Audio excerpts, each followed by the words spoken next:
নিয়ে আলোচনা করছি সেটা হচ্ছে আমাদের ট্রাফিক সাইনের সতর্কীকরণ, অর্থাৎ আমরা যেতে পারবো ট্রায়াঙ্গেল বা তিন কোণা জাতীয় যেগুলি ত্রিভুজ জাতীয় যে সমস্ত চিহ্নগুলি থাকবে, এটি ইন্টারন্যাশনাল নিয়ম। সারা পৃথিবীতে আপনি এই চিহ্ন জানলে গাড়ি চালাতে পারবেন, সতর্ক হয়ে চালাতে পারবেন। আর সতর্ক হলে আপনি ভালো চালাবেন, যদি চালান জোরে বিপদ হতেও পারে।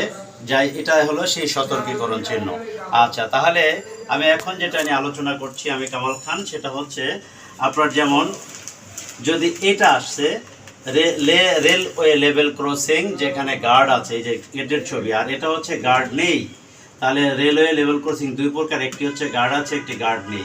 এই চিহ্নগুলি আপনাকে জানতে হবে, কারণ যেখানে গার্ড নেই সেখানে যদি হঠাৎ করে চলে যান অ্যাক্সিডেন্ট হতে পারে, রেল চলে আসবে। এটা হচ্ছে কুঁজ আকৃত সেতু, স্লো করে দেখে শুনে যাবেন। বিমানবন্দর, তাহলে যে বিমানবন্দরে কি সতর্কতা? অবশ্যই, কারণ বিমানবন্দর